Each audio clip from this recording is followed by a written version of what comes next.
High, আমি শম্পা। রান্নাঘরে বাতি চ্যানেলে তোমাদের সবাইকে স্বাগত জানাই। আজকে আমি করব কলার মোচা দিয়ে পকোড়া। তার জন্য সবার প্রথমে কড়াইয়ে আমি কিছু পরিমাণ জল, তাতে হলুদ গুলে দিয়েছি। তাতে আমি দিয়ে দিব আগে থেকে কেটে রাখা কলার মোচা, দিয়ে ঢেকে দিয়ে আমি সিদ্ধ করতে দেব।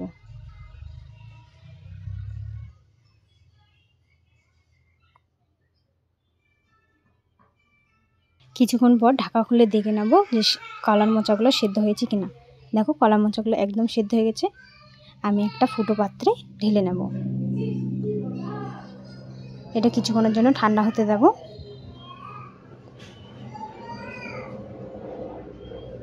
এই যে কলার মোচাগুলো ঠান্ডা হয়ে গেছে, এবার আমি জল ঝরিয়ে একটা আলাদা পাত্রে নিয়ে নিচ্ছি।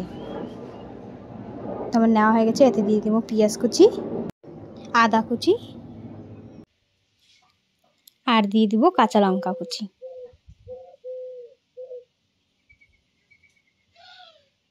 এরপর গোটা জিরা দিব, পরিমাণ মতো চালের গুঁড়ি, 1 চামচ কর্নফ্লাওয়ার, আর স্বাদ মতো লবণ, হলুদের গুঁড়ো দিয়ে ভালোভাবে মিক্স করে নেব।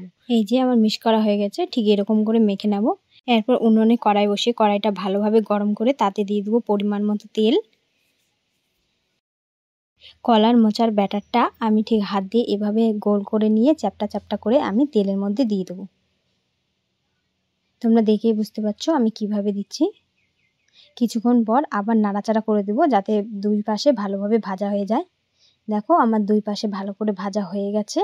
এভাবেই দুই পাশে লাল লাল করে ভেজে উঠিয়ে নেব। এই যে দেখো কতটা সুন্দর হয়েছে কলার মোচার পকোড়াগুলি। আমি একই পদ্ধতিতে আবারও বাকি পকোড়াগুলো ভেজে নেব।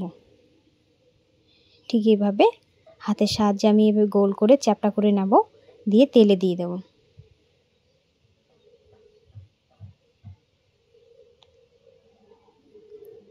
দেওয়া হয়ে গেলে আমি কিছুক্ষণ পরে এভাবে উল্টিয়ে দেব। এই যে আমার পকোড়াগুলো দুই পাশে লাল লাল করে ভাজা হয়ে গেছে। এভাবে তেল ঝরিয়ে আমি পকোড়াগুলো উঠিয়ে নেব। এভাবে কলার পকোড়াগুলো ভাজলে খেতে কিন্তু খুবই অসাধারণ হয়। তো আমার এই কলার পকোড়ার রেসিপিটি তোমাদের কেমন লেগেছে অবশ্যই আমাকে কমেন্ট করে জানাবেন।